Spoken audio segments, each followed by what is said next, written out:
Et si l'univers n'était pas ce que vous pensez qu'il est? N'est-il pas un vide rempli d'étoiles? Ce n'est pas un terrain de jeu infini de matière et d'énergie, mais quelque chose de plus froid, de plus silencieux et de beaucoup plus calculateur. Imaginez que tout ce qui vous entoure, l'écran que vous regardez, les neurones qui travaillent dans votre cerveau, et même les lois de la physique, ne soient que le résultat d'un certain processus. Ce n'est pas un accident cosmique, mais un calcul, pas une simulation, quelque chose de plus profond, de plus réel, un processus qui ne prétend pas être l'univers, mais qui est l'univers, un ordinateur quantique qui fonctionne depuis 3,8 milliards d'années. Un ordinateur dans lequel chaque collision de particules est un calcul, chaque instant dans le temps est une étape dans l'algorithme. Certains physiciens ne se contentent pas d'envisager ce concept. Ils y croient. Ils pensent que l'univers traite l'information comme un ordinateur quantique, se mettant constamment à jour, évoluant, traitant des quantités inimaginables de données chaque seconde et les transformant en réalité telle que nous la connaissons. Et si c'est vrai, alors vous n'êtes pas seulement fait d'atomes, vous êtes construit à partir d'instructions. Vous faites partie du résultat. On nous a appris à considérer l'univers comme une machine physique, un ensemble d'objets, d'atomes, de molécules, de planètes se déplaçant dans l'espace, poussées et tirées par des forces soumises à des lois. Lâchez la balle et elle tombera. Allumez une allumette et elle s'enflammera. Tout, des plus petits électrons aux plus grandes galaxies, se comporte de manière prévisible et mesurable. Mais sous tout cela, sous la matière et l'énergie, les physiciens et les informaticiens sont de plus en plus convaincus qu'il existe peut-être autre chose, quelque chose de plus fondamental, l'information. À première vue, cela ne semble pas très physique, mais en physique, l'information n'est pas seulement une étiquette ou un nombre stocké sur un disque dur. Elle est réelle, elle peut être mesurée, elle ne peut être détruite. Quand quelque chose se produit dans l'univers, qu'une particule change de direction, qu'un état quantique s'effondre, qu'une étoile explose, l'information change. Et ce changement a des conséquences. C'est pourquoi certains physiciens pensent aujourd'hui que l'information est aussi réelle que la matière ou l'énergie, voire plus.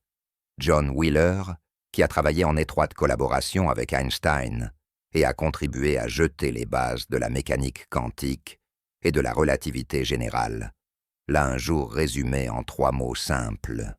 It from bit. Tout vient du bit. Ce qu'il voulait dire, c'est que chaque particule, chaque force, chaque champ, tout ce que nous appelons réalité peut finalement provenir de simples questions, oui ou non. Des bits. Les mêmes bits qu'utilise un ordinateur, mais tissés dans la trame de l'espace et du temps. Ce n'est pas une métaphore, c'est une proposition sérieuse. Pensez au fonctionnement des systèmes numériques. Vous disposez d'un ensemble de règles, d'un code qui traite les entrées et génère des sorties. Dans les ordinateurs, cela se fait à l'aide de portes logiques, mais dans l'univers, cela se fait à l'aide de la physique. Les équations décrivant la gravité, l'électromagnétisme et la mécanique quantique ne décrivent pas des objets. Elles décrivent comment les propriétés des choses sont liées les unes aux autres au fil du temps. Lorsqu'un photon atteint votre œil, il transporte des informations, son énergie, sa direction, sa polarité. Tout cela est traduit par votre corps en signaux électriques, puis en pensée. Et comment le photon a-t-il obtenu les informations de l'atome qu'il a émis, et ainsi de suite en remontant le temps. Chaque interaction est une transmission de données. Chaque force est un moyen de transmettre des informations.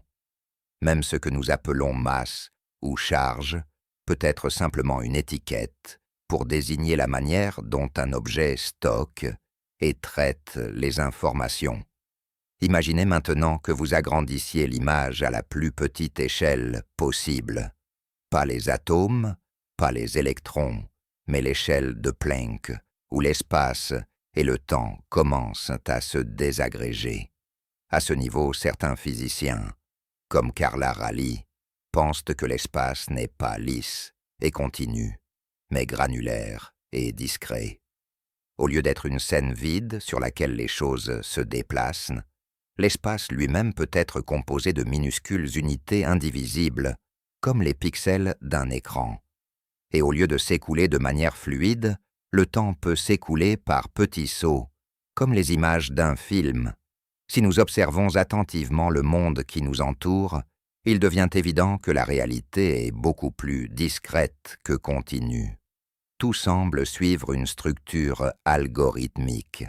En fait, contrairement à ce que l'on pourrait croire, l'univers semble se prêter plus naturellement à une représentation numérique qu'analogique. Prenons l'exemple de l'ADN. Il s'agit essentiellement d'une séquence, d'un code biologique, d'un ensemble d'instructions pour construire la vie sous toutes ses formes. Plantes, insectes, poissons, animaux et humains.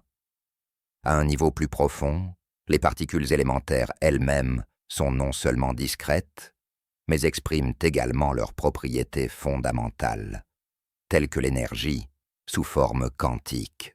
Lorsque l'on décompose tout cela, la structure de base de toute chose semble être régie par un système binaire, un code cosmique composé de 0 et de 1. Si cela est vrai, alors l'univers ne ressemble pas seulement à un système numérique, il en est un. De ce point de vue, les lois de la physique ne sont pas seulement des choses que nous avons découvertes, elles sont le code source de l'univers, et tout ce que nous voyons, les galaxies, les planètes, la vie, n'est que le résultat de l'application de ces règles pendant suffisamment longtemps. Cela a une autre implication étrange. Si la réalité est numérique, alors elle est finie. Elle ne peut contenir qu'une quantité limitée d'informations.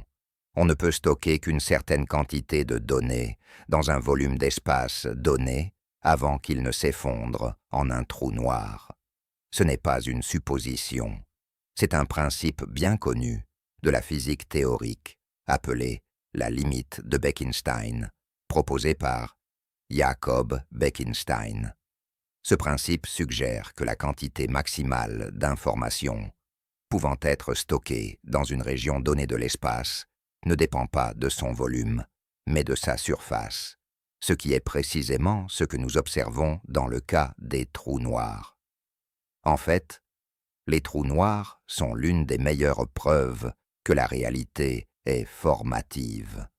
Selon le célèbre principe holographique, les informations contenues dans un trou noir ne sont pas perdues. Elles sont codées à sa surface, tout comme une image en 3D peut être stockée dans un hologramme en 2D. Il en va de même pour l'univers tout entier. Ce que nous percevons comme un espace tridimensionnel peut en réalité être une projection de données codées sur une frontière lointaine que nous ne pouvons pas voir. Mais même si l'univers n'est pas littéralement holographique, il est difficile de résister à la croyance qu'il est fondamentalement constitué d'informations. Cela explique trop de choses. Pourquoi les lois de la physique sont-elles si transparentes? Pourquoi les états quantiques s'effondrent-ils d'une certaine manière?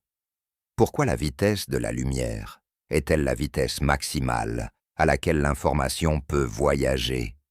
Tout s'emboîte. Il semble que l'univers ne soit pas un lieu où l'information vit. Il peut s'agir d'informations qui vivent. La théorie de la simulation est similaire, mais différente.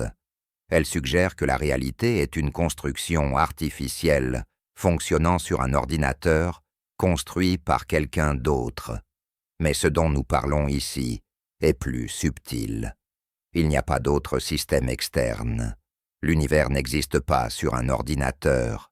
Il est lui-même un ordinateur. Il y a quelque chose qui effectue des calculs. Il n'a besoin de personne pour le surveiller. Pas besoin de ferme de serveurs ou de panneaux de contrôle. Il est simplement ce qu'il est, un système qui traite les informations selon ses propres règles. En d'autres termes, lorsque nous parlons de l'univers comme d'un ordinateur quantique, nous ne disons pas qu'il fait semblant d'être réel. Nous disons que c'est ce qui est réel.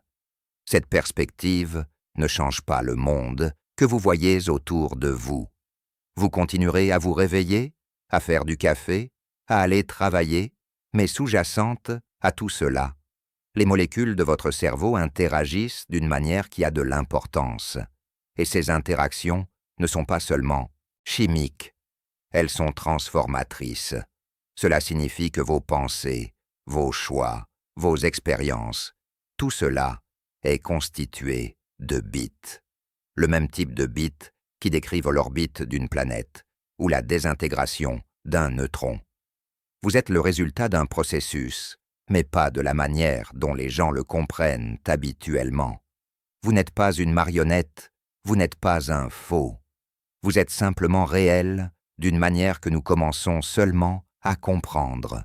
Si nous voulons nous demander si l'univers est un ordinateur quantique, nous devons probablement comprendre ce qu'est réellement un ordinateur quantique. Il ne s'agit pas des gros titres que vous avez vus. Il ne s'agit pas d'un ordinateur plus rapide ou d'une machine futuriste qui résout des problèmes difficiles. Cela fait partie de l'histoire, mais ce n'est pas le sujet. La véritable histoire est la manière dont les ordinateurs quantiques traitent l'information et comment ce processus est complètement différent de tout ce que nous avons jamais construit. Commençons par les choses simples. Un ordinateur normal, celui que vous utilisez probablement en ce moment même, fonctionne avec des bits. Un bit peut avoir une valeur de 0 ou de 1. C'est tout.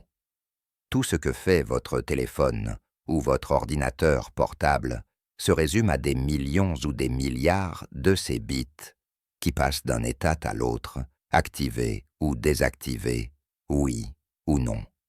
Ce système fonctionne parce qu'il est simple, stable et prévisible. Cependant, il a ses limites. Certains problèmes sont tout simplement trop complexes pour être résolus par les ordinateurs classiques dans un délai raisonnable. C'est là qu'intervient l'informatique quantique. Un ordinateur quantique utilise des qubits et non des bits. Les qubits ne se comportent pas comme de minuscules interrupteurs, mais comme des systèmes quantiques, ce qui signifie qu'ils peuvent nous faire des choses très étranges. Tout d'abord, les qubits peuvent se trouver dans un état appelé superposition. Cela signifie qu'ils ne sont pas seulement 0 ou 1. Ils peuvent être une combinaison des deux à la fois. Pensez à une pièce de monnaie flottant dans les airs. Elle n'est ni pile ni face. Elle est en quelque sorte les deux jusqu'à ce que vous l'attrapiez. En mécanique quantique, ce n'est pas seulement une métaphore, c'est une réalité. Un qubit peut représenter plusieurs états simultanément. Et lorsque plusieurs qubits fonctionnent ensemble, le nombre d'états possibles augmente de manière exponentielle. 10 bits classiques peuvent représenter l'une des 1024 valeurs possibles, mais 10 qubits peuvent représenter les 124 valeurs simultanément. Cela confère aux ordinateurs quantiques un niveau de parallélisme incroyable. Ils n'essaient pas simplement une solution après l'autre, ils explorent plusieurs solutions simultanément. Il y a également une certaine confusion. Lorsque deux qubits sont intriqués, l'état de l'un affecte immédiatement l'état de l'autre, quelle que soit la distance qui les sépare. Ce n'est pas un concept de science-fiction. Cela a été testé à maintes reprises dans le cadre d'expériences. Einstein a qualifié ce phénomène d'action fantomatique à distance, et il continue d'inquiéter les gens. Mais il est réel et constitue un élément clé du fonctionnement des ordinateurs quantiques. L'intrication permet aux qubits de coopérer d'une manière qui n'est pas possible avec les bits classiques. Ils ne se contentent pas de stocker des informations. Ils les partagent également dans l'espace. Cela permet des calculs bien plus efficaces que tout ce que les systèmes classiques peuvent réaliser. Cependant, ce processus est également délicat. Les systèmes quantiques sont extrêmement sensibles à leur environnement. Toute perturbation, bruit, chaleur ou observation peut détruire la superposition ou rompre l'intrication. C'est pourquoi il est si difficile de construire un ordinateur quantique utile. Il faut isoler les qubits, les contrôler parfaitement et les maintenir stables suffisamment longtemps pour exécuter l'algorithme. Nous faisons des progrès dans ce domaine, mais nous n'en sommes encore qu'aux prémices. Voilà en gros la situation actuelle. Les ordinateurs quantiques utilisent la superposition et l'intrication pour effectuer des calculs qui seraient impossibles ou impraticables pour les machines classiques. Mais quel était le rapport avec l'univers? Revenons aux principes fondamentaux de la mécanique quantique.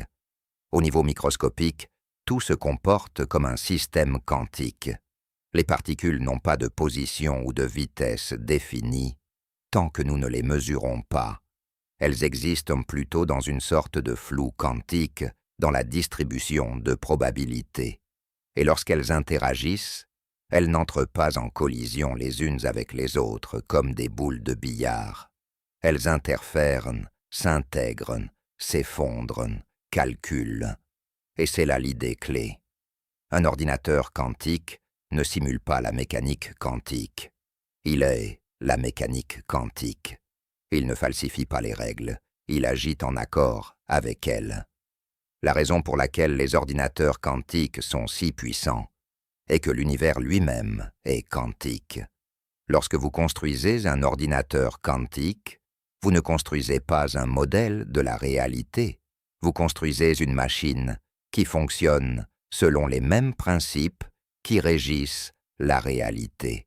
C'est pourquoi l'idée d'un univers quantique gagne en popularité, non pas parce qu'elle est pratique ou à la mode, mais parce qu'elle pourrait expliquer pourquoi les lois de la physique sont telles qu'elles sont, pourquoi la réalité a-t-elle une structure, pourquoi les événements suivent-ils certains schémas, pourquoi l'entropie augmente-t-elle, pourquoi le temps avance-t-il.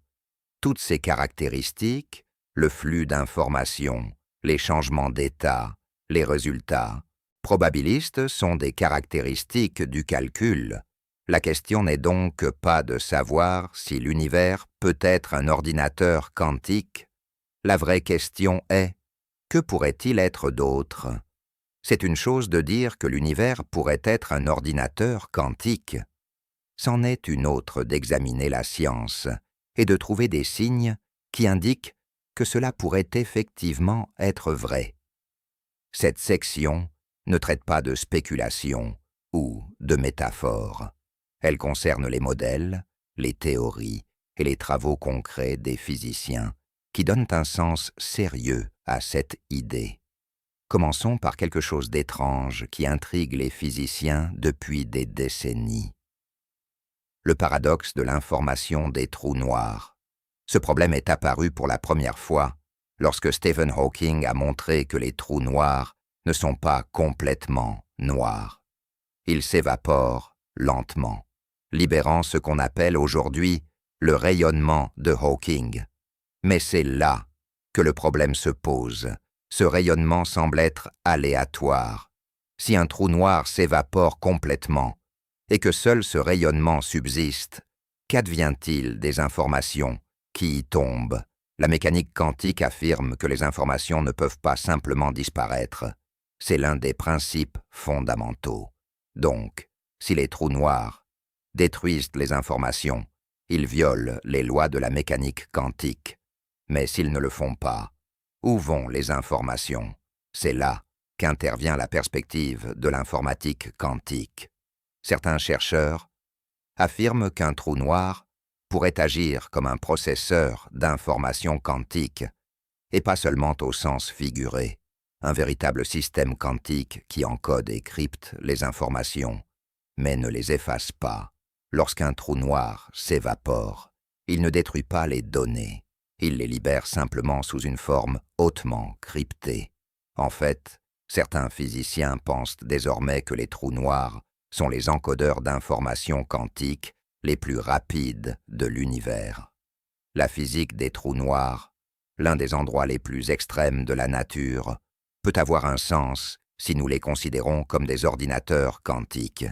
Et cela ne concerne pas seulement les trous noirs. De plus en plus de chercheurs considèrent l'intrication quantique comme le ciment qui lie tout ensemble. Certaines théories suggèrent désormais que l'espace-temps lui-même émerge de modèles d'intrication. Mark van Ramdon est l'un des principaux chercheurs sur la manière dont l'espace-temps émerge de l'intrication quantique.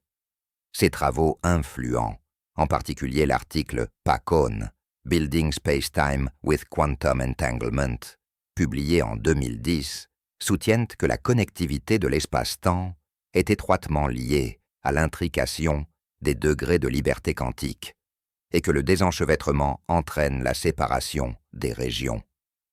Cela a été déterminant dans le développement de l'idée selon laquelle l'intrication est le ciment qui sous-tend la structure de l'espace-temps. Cette idée part du principe que l'espace n'est pas fondamental. Il est constitué de bits quantiques qui sont intriqués d'une certaine manière.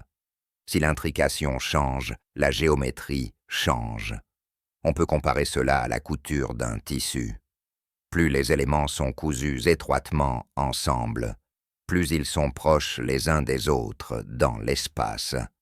Le fait de déchirer ces coutures provoque l'expansion de l'espace entre elles. Cette vision bouleverse tout. Au lieu que l'espace contienne l'information, c'est l'information qui construit l'espace. Ce modèle n'est pas seulement poétique, il est testé dans des calculs réels.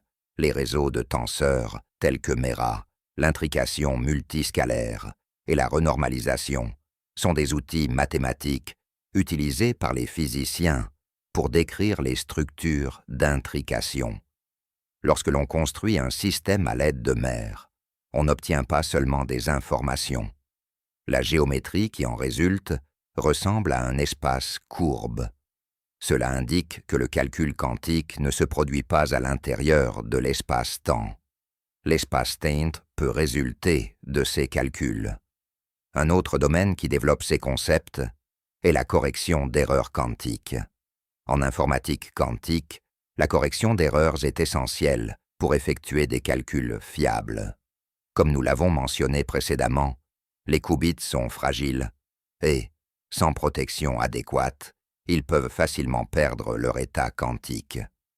Cependant, des codes de correction d'erreurs intelligents peuvent préserver les informations en les répartissant sur plusieurs qubits. Les physiciens commencent à voir des liens profonds entre la correction d'erreurs quantiques et la structure de l'espace-temps. Certains modèles CFT peuvent être décrits comme des codes de correction d'erreurs quantiques.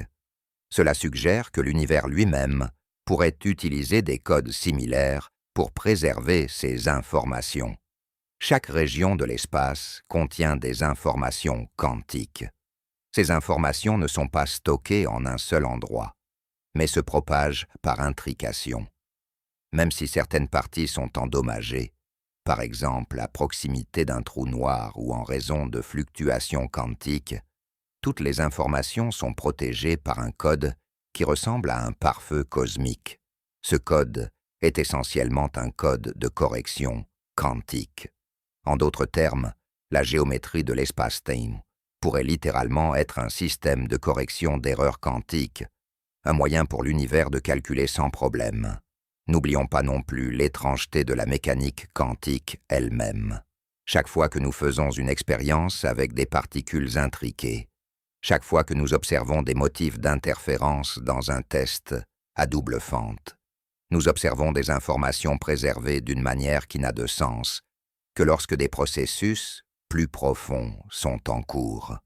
Les principes de la physique quantique, la superposition, la mesure, l'intrication ne sont pas seulement des bizarreries, ce sont exactement les mêmes principes qui régissent les ordinateurs quantiques. Les scientifiques en construisent des lentes déjà des versions miniatures dans leur laboratoire. Mieux nous comprenons leur fonctionnement, plus l'univers commence à ressembler à une version à plus grande échelle de la même logique. Nous avons donc des trous noirs qui agissent comme des brouilleurs. Nous avons un principe holographique qui compresse l'information au-delà des frontières. Nous avons l'espace-temps qui émerge de l'intrication. Nous avons également la correction d'erreurs quantiques qui apparaît dans nos modèles de la réalité. Ce ne sont pas des coïncidences, deux pièces du puzzle. Ces éléments ne nous donnent pas encore une image complète, mais ils indiquent une direction claire. L'univers traite l'information, non pas par hasard, mais comme sa fonction principale. Et s'il traite l'information quantique en utilisant les principes de la logique quantique, alors il est légitime de se demander s'il peut être qualifié non seulement métaphoriquement, mais littéralement, d'ordinateur quantique. Bien sûr, cette vision reste contestée. Nous ne disposons pas encore d'une théorie complète combinant la mécanique quantique et la gravité. Nous ne comprenons pas encore parfaitement comment l'espace, le temps et le calcul sont liés à grande échelle. Mais les indices se multiplient. Plus nous cherchons, plus il semble que les choses que nous pensions constantes, comme les particules, l'espace et le temps, ne sont que le résultat de quelque chose de plus fondamental. L'information, la logique et les calculs ne sont pas un arrière-plan, mais l'essence même.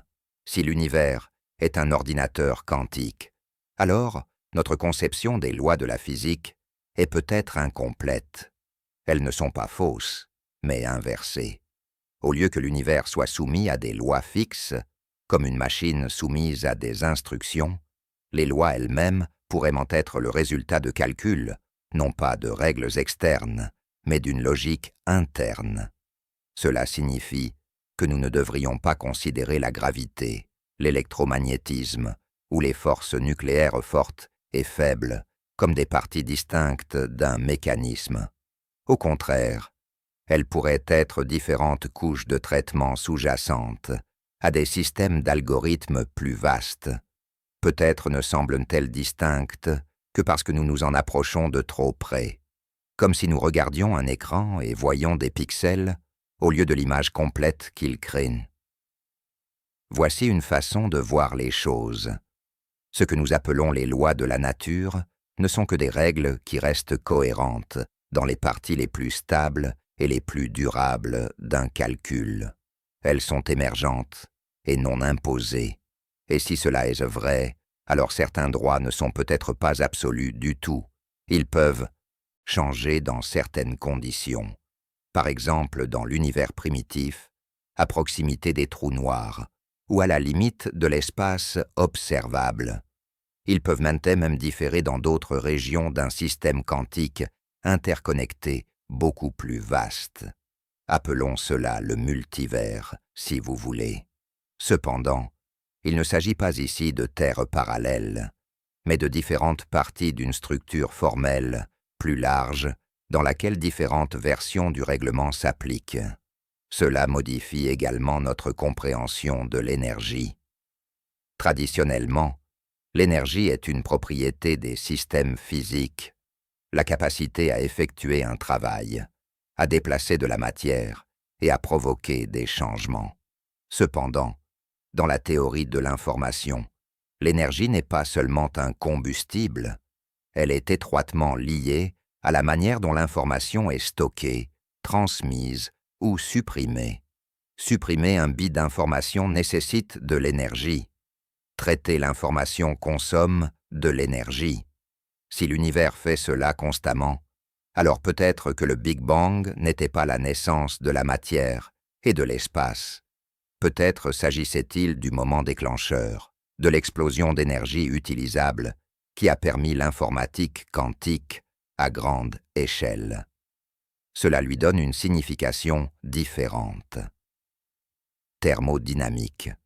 Le deuxième principe, selon lequel l'entropie augmente toujours, peut simplement être une affirmation selon laquelle l'univers explore de plus en plus de configurations d'informations au fil du temps. Non pas parce que les choses deviennent plus chaotiques, mais parce que le système élargit son espace d'état, traite davantage, stocke davantage, évolue à travers davantage de possibilités. En d'autres termes, l'univers évolue vers des états dont le contenu informationnel est de plus en plus important. Ce qui nous apparaît comme du désordre n'est en fait que de l'information que nous ne comprenons pas encore. Cela soulève la question suivante. Quel est le but de ces calculs? Pas dans un sens mystique, pas pourquoi nous sommes ici, mais dans un sens scientifique. Le système optimise-t-il quelque chose ou calcule-t-il en vue d'un objectif? Dans les ordinateurs classiques, nous écrivons des programmes pour résoudre des problèmes. Mais dans la nature, le problème peut être ouvert. Peut-être que l'univers ne résout rien. Peut-être qu'il fonctionne simplement en explorant toute la gamme des résultats possibles dans le cadre de ses règles. Ou peut-être qu'il est biaisé vers la complexité, non pas par conception, mais par tendance statistique. De l'origine des atomes à l'émergence de la conscience, la complexité apparaît, parce que la manière dont l'univers traite l'information favorise l'interaction, la rétroaction et l'auto-organisation. Même dans les limites de l'entropie, la structure non seulement survit, mais prospère. Le point important n'est pas que l'univers tend vers la complexité, mais que la complexité est ce qui se développe de manière fiable lorsque l'information circule dans un système régi par des règles cohérentes au fil du temps. Pensez-y. En quelques milliards d'années, l'univers est passé d'un état chaud et simple à un état de complexité totale. Les atomes ont été créés, puis les étoiles, les molécules, la vie, et enfin la conscience, non pas de manière aléatoire, mais grâce à l'accumulation lente de structures et d'ordres. Cela ne viole pas les lois de l'entropie. Cela fonctionne dans leur cadre. Cependant, cela montre que la complexité peut surgir naturellement dans un système riche en informations. Est-il possible que les calculs de l'univers tendent à maximiser la complexité? Non pas comme un objectif, mais comme un résultat statistique du traitement de l'information. Si tel est le cas, alors la vie, la pensée, l'intelligence, rien de tout cela n'est une coïncidence. C'est ce qui ressort de ce type de système, non pas parce qu'il doit en être ainsi, mais parce que de tels résultats sont inévitables lorsque suffisamment d'informations circulent à travers suffisamment d'étapes. Ce sont des modèles qui apparaissent de manière répétée dans un système qui favorise l'interaction, la rétroaction et la croissance. Cela modifie également notre place dans le système. Nous ne sommes pas des observateurs séparés qui regardent le fonctionnement d'une machine cosmique. Nous sommes constitués des mêmes processus formateurs. Nos pensées sont autant le produit d'interactions quantiques que la gravité ou le magnétisme. Mais dans un certain sens, nous sommes extraordinaires. Nous faisons partie d'un système capable de réfléchir sur lui-même. Notre conscience, quelle que soit la manière dont nous la définissons, est l'une des rares structures connues capable de modéliser les principes qui l'ont créée. C'est peut-être la chose la plus rare dans l'univers. Non pas la vie, ni l'intelligence, mais l'autoréférence, la capacité d'un processus à revenir à son point de départ et à comprendre le système auquel il appartient. Dans un univers classique, cela peut sembler impossible, mais dans un univers computationnel quantique, ce n'est pas du tout surprenant. Les systèmes récursifs apparaissent tout le temps, en informatique, des programmes qui écrivent des programmes, des systèmes qui se modélisent eux-mêmes. Peut-être que ce que nous appelons la science n'est autre que la manière dont l'univers se répète, tester, affiner, révéler sa propre logique à travers des esprits intégrés au processus même qu'ils examinent. Alors, Que signifierait le fait que l'univers soit un ordinateur quantique? Cela signifierait que nous n'observons pas la machine de l'extérieur. Nous sommes la machine qui s'examine elle-même, ligne par ligne, bit par bit. Une fois que nous commençons à considérer l'univers comme un ordinateur quantique, la question se pose inévitablement. Si tout cela n'est que calcul, pourrions-nous le simuler nous-mêmes? Pourrions-nous construire une machine à l'intérieur de l'univers qui reflète pleinement l'univers? À première vue, cela semble simple. Après tout, nous construisons déjà des modèles. Les physiciens simulent des galaxies, des trous noirs, des atomes. Nous utilisons des équations pour comprendre les interactions entre les particules ou l'évolution stellaire. Avec les progrès des ordinateurs quantiques, nous commençons également à simuler des systèmes quantiques, petits, mais toujours précis. Alors, si l'univers fonctionne avec un moteur quantique, pourquoi ne pas construire le vôtre? Un moteur qui reflète l'ensemble, mais il y a un hic. Simuler un système à partir de l'intérieur du système que vous essayez de simuler n'est pas facile. Il existe des limites strictes, non seulement en matière de technologie, mais aussi en physique. Pour commencer, il convient de mentionner un principe de base de l'informatique. Aucune machine ne peut se simuler parfaitement, avec tous les détails et toute la précision nécessaire. Il ne s'agit pas d'une question philosophique, mais mathématique. Si vous essayez de construire un modèle parfait de quelque chose d'aussi grand et complexe que le système que vous utilisez, ce modèle nécessitera autant, voire plus, de mémoire et de puissance de traitement que l'original. Et comme le modèle existe au sein du système, il ne peut pas dépasser la capacité totale de celui-ci. C'est ce qu'on appelle parfois la contrainte réflexive, l'incapacité d'un système à se représenter ou à se comprendre pleinement, sans perte. Un miroir ne peut pas se refléter lui-même. Un livre ne peut pas contenir une copie parfaite de lui-même dans ses pages. En physique, cette idée n'apparaît pas seulement dans la logique. Elle se retrouve en thermodynamique, dans les limites de la densité d'information et dans la théorie quantique elle-même.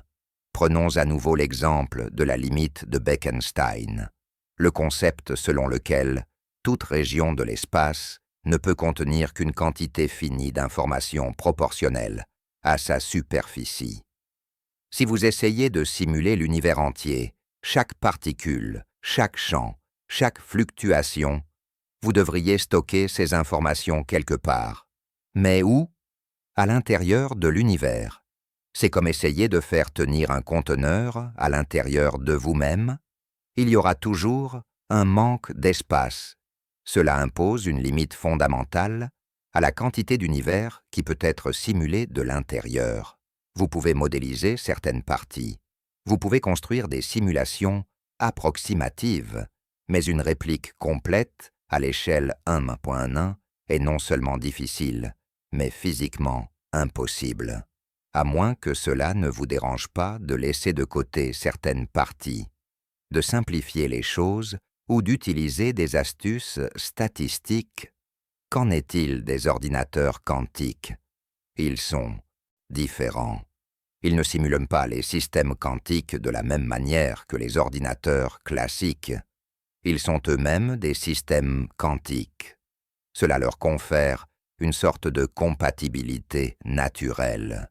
Ils permettent de représenter certaines interactions plus efficacement, de traiter l'intrication plus naturellement et d'effectuer des calculs qui prendraient des milliers d'années dans les systèmes classiques, mais ils obéissent toujours aux mêmes lois. Un ordinateur quantique de 100 qubits peut simuler certains systèmes quantiques contenant 100 particules. Cependant, simuler chaque qubit de l'univers nécessiterait un ordinateur quantique aussi grand et complexe que l'univers lui-même. Nous nous heurtons donc à nouveau à la même limite. Un système ne peut pas contenir parfaitement un modèle de lui-même. Il y a toujours une ligne qui ne peut être franchie. Cela ne signifie toutefois pas que cet effort est inutile. Vous n'avez pas besoin d'une simulation parfaite pour apprendre quelque chose d'utile. La science le fait tout le temps. Elle modélise des fragments de réalité.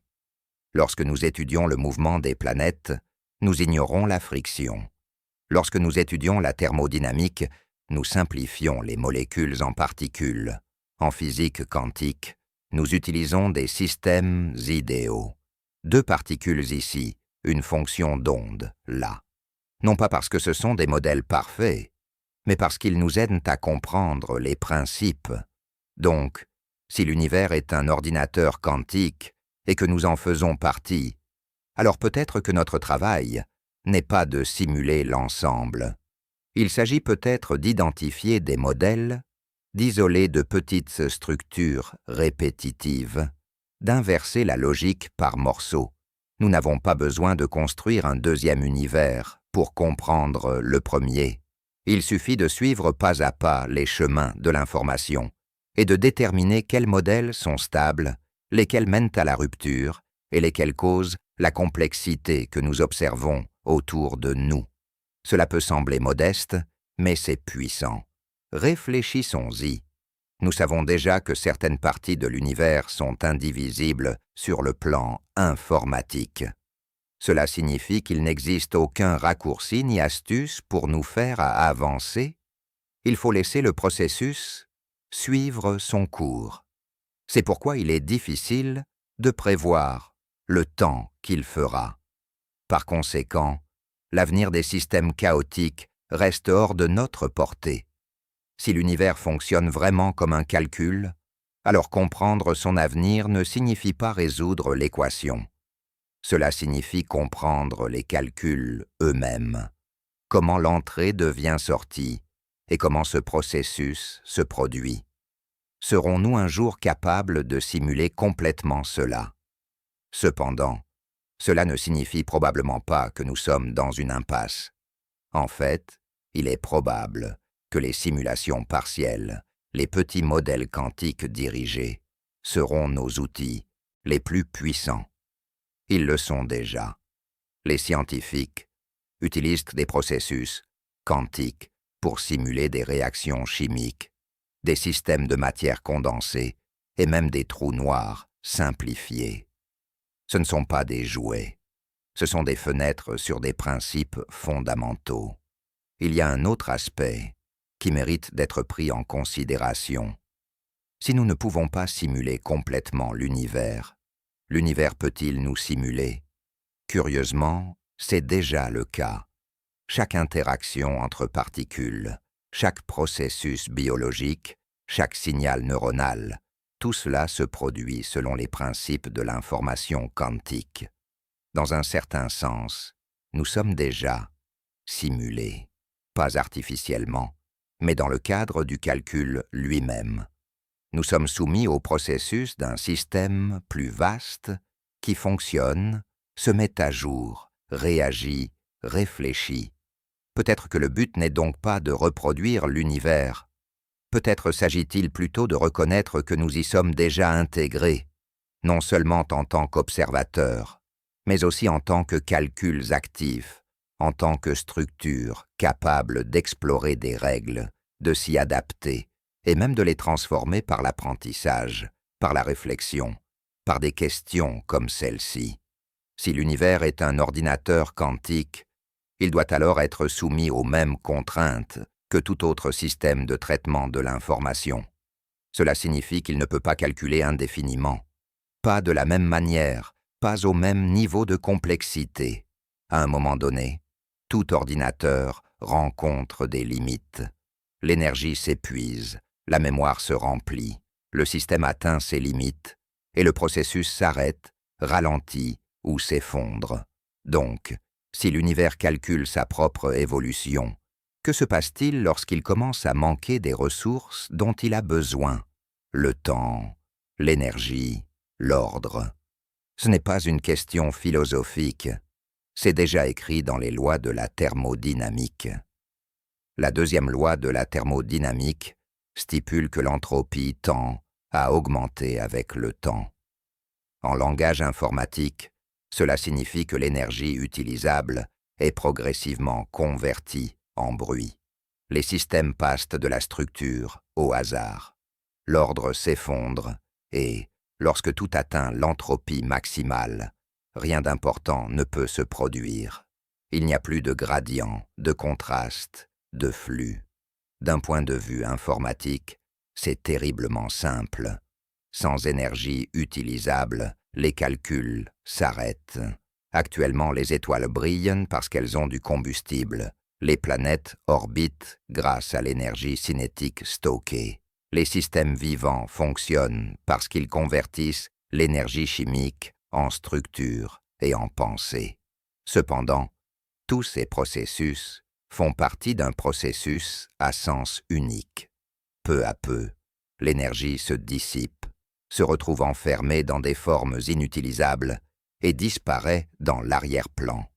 Les physiciens appellent l'état final, probable de l'univers, la mort thermique. C'est un moment où tout est tellement dispersé, tellement uniforme, qu'aucun travail ne peut être effectué.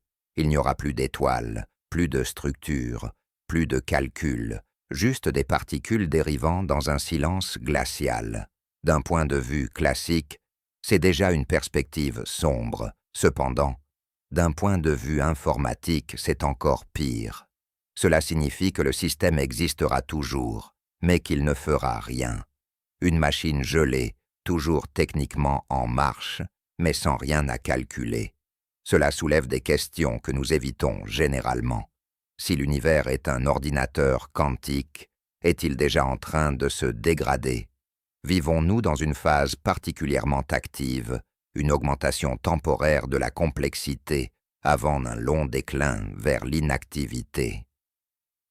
Les cosmologistes ont tenté d'estimer le temps qu'il reste à l'univers avant que ce silence informatique ne survienne. Certains suggèrent des milliers de milliards d'années avant que les étoiles ne s'éteignent complètement. D'autres vont plus loin, imaginant des échelles de temps si vastes que même les trous noirs s'évaporeraient, ne laissant derrière eux que des radiations. Mais avant même cela, le rythme des calculs, la génération de nouvelles structures, d'événements et de résultats commencera à ralentir. Le système ralentira. Cela ne signifie pas que tout s'arrêtera soudainement. Cela signifie que les changements ne seront plus intéressants. S'il n'y a plus de gradient d'énergie, rien ne pourra évoluer. Sans contraste, il n'y a pas de calcul, seulement de la répétition ou de la stagnation, une boucle sans rétroaction. Cela nous amène au point suivant. Qu'adviendra-t-il des informations? La mécanique quantique nous dit que les informations ne peuvent pas être détruites. Elles peuvent seulement être transformées. Donc, si tous les calculs ralentissent au minimum et que l'énergie se dissipe, où iront toutes les informations stockées? Seront-elles enfermées dans des molécules gelées, encodées dans la structure subtile de l'espace vide? Certains physiciens pensent qu'elles pourraient, en principe, être préservées, même si elles étaient inaccessibles. Les informations ne disparaîtront pas. Elles deviendront simplement inaccessibles, comme les données d'un disque sans alimentation. Elles sont toujours là. Elles font toujours partie du système. Mais elles sont inactives, illisibles, piégées. D'autres suggèrent que les informations peuvent les former des boucles, pas au sens de la science-fiction, mais au sens thermodynamique, c'est-à-dire que, avec un temps infini, même les plus petites fluctuations aléatoires peuvent finir par reproduire la complexité. C'est là qu'intervient le concept de Boltzmann sur le cerveau. Des observateurs hypothétiques qui surgissent spontanément du chaos font brièvement l'expérience de la conscience, puis disparaissent à nouveau. Ce n'est pas réconfortant. En Malthus fait, cela renvoie à un univers dans lequel le sens apparaît rarement. de manière imprévisible et brièvement, avant d'être réabsorbé par le bruit. Une autre implication est d'ordre structurel. Dans les systèmes numériques, lorsque la mémoire est pleine ou qu'un processus échoue, il arrive parfois qu'un crash, un blocage ou une réinitialisation forcée se produisent. Une telle chose pourrait-elle se produire à l'échelle cosmique? Existe-t-il un scénario dans lequel le calcul non seulement disparaît, mais s'arrête brusquement? Cette question est plus difficile à répondre. Nous ne savons pas si l'univers dispose de mécanismes intégrés pour l'arrêter. L'expansion de l'espace semble s'accélérer et non ralentir. Si cela continue, l'univers ne s'effondrera pas. Il s'étirera dans un vide froid. Cependant, si quelque chose dans le calcul change, par exemple une transition de phase dans le vide ou une rupture des lois physiques connues, le système peut être radicalement modifié, redémarré, basculé vers un nouveau mode de calcul avec de nouvelles règles, une nouvelle physique, un nouvel angle. Cette possibilité, parfois appelée désintégration du vide, est encore spéculative, mais elle nous rappelle que les règles que nous observons actuellement pourraient ne pas durer éternellement. Si les lois de la physique sont l'expression d'un calcul et que les paramètres de ce calcul changent, alors la réalité telle que nous la connaissons pourrait s'effondrer, non pas à cause de la violence ou de la destruction, mais parce que le système ne soutient plus la logique qui définit notre version de la réalité. Et si cela est vrai, ce que nous appelons l'existence pourrait n'avoir aucune limite fixe. Il pourrait s'agir d'une phase dans un processus sans fin, de réorganisation de l'information, sous diverses formes. La structure cède la place au bruit. Le bruit crée sans cesse de nouvelles structures. L'implication sombre n'est donc pas seulement que les calculs pourraient s'arrêter. Le fait est qu'ils peuvent se poursuivre sans nous, sans pensée, sans mémoire, sans complexité, juste de l'information pure qui se déroule sans sens, comme une boucle que personne ne peut regarder. Un processus qui se poursuit parce que rien ne l'interfère, non pas parce que quelque chose le motive, et pourtant même, cela a de l'importance, car à ce moment précis, dans ce court fragment de temps, le calcul est actif. Les gradients existent toujours, la structure se forme toujours, la complexité émerge toujours, l'univers fait toujours quelque chose. Et c'est un élément que nous négligeons souvent. Si l'univers quantique est vraiment un calcul, alors le sens n'est pas quelque chose d'intégré. C'est quelque chose qui apparaît pendant les rares phases où la structure existe telle qu'elle est actuellement. Cela ne durera peut-être pas éternellement, mais c'est réel pour l'instant, et cela pourrait suffire. Après toutes les théories, les analogies et les modélisations minutieuses, il nous reste une question qui n'est pas posée assez souvent. Est-ce tout? Pas dans un sens pessimiste, mais dans un sens sérieux. Si nous sommes arrivés jusqu'ici, si nous avons réduit la réalité à la logique quantique, au flux d'informations, aux règles qui créent des règles, jusqu'où pouvons-nous aller? À quel point nos questions peuvent-elles être fondamentales avant de devenir sans réponse? Considérer l'univers comme un ordinateur quantique apporte de la clarté.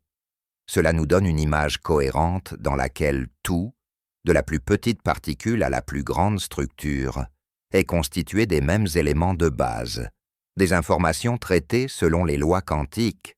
Cela explique les comportements étranges que nous observons dans la nature. Résultat, probabiliste, intrication, motif d'interférence, contrainte de mesure. Ce ne sont pas des défauts, ce sont des caractéristiques du système. C'est ce à quoi on peut s'attendre de calculs effectués à l'échelle quantique. Contrairement aux métaphores plus anciennes, celles-ci ne nous traitent pas comme des étrangers. Nous ne sommes pas des observateurs qui regarde le système de loin. Nous sommes au cœur de celui-ci, sous-jacent au processus, dans la logique même que nous essayons de déchiffrer. Cela rend les choses personnelles, pas dans un sens mystique, mais dans un sens structurel. Nous faisons partie d'un calcul qui tente de se comprendre lui-même. C'est peut-être la bonne perspective. Ce n'est pas la vérité ultime, mais c'est le cadre le plus clair que nous ayons trouvé jusqu'à présent.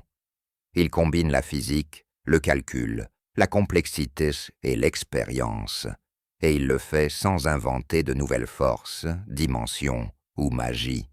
Il se contente de demander ce qui se passerait si tout était information, et si tout évoluait selon les règles auxquelles obéit l'information.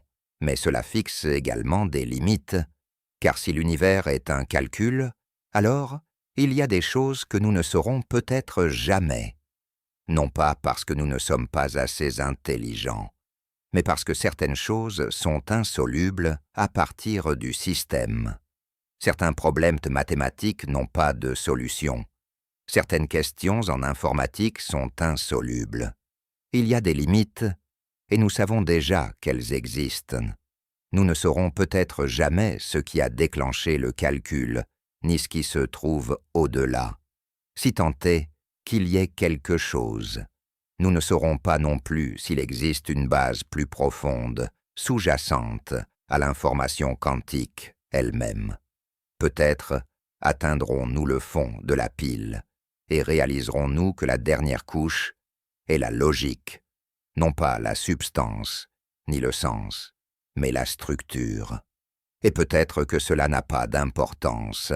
Peut-être que demander plus est un vestige d'une vieille habitude, l'espoir qu'il y ait toujours une autre explication, une autre couche, une autre raison plus profonde. Mais la perspective d'un ordinateur quantique n'offre pas de réconfort, elle offre de la cohérence. Elle n'explique pas pourquoi nous sommes ici, mais elle explique comment le système se comporte pendant que nous sommes ici. Et c'est peut-être ce qui la rend dérangeante. Il n'y a pas de grand récit, pas d'objectif intégré, juste un ensemble de règles, des états en évolution et l'apparition rare de complexité en cours de route. Cependant, il y a quelque chose d'indéniablement étrange dans ce processus. Une brève phase sur une planète, dans un coin du système, où les particules se sont disposées de telle manière qu'elles sont devenues conscientes sur le plan informatique. Nous avons commencé à les explorer, à les questionner, à simuler certaines de leurs parties, à en parler, et c'est là où nous en sommes aujourd'hui. Nous sommes des systèmes quantiques façonnés par des informations qui reflètent le processus qui nous a façonnés.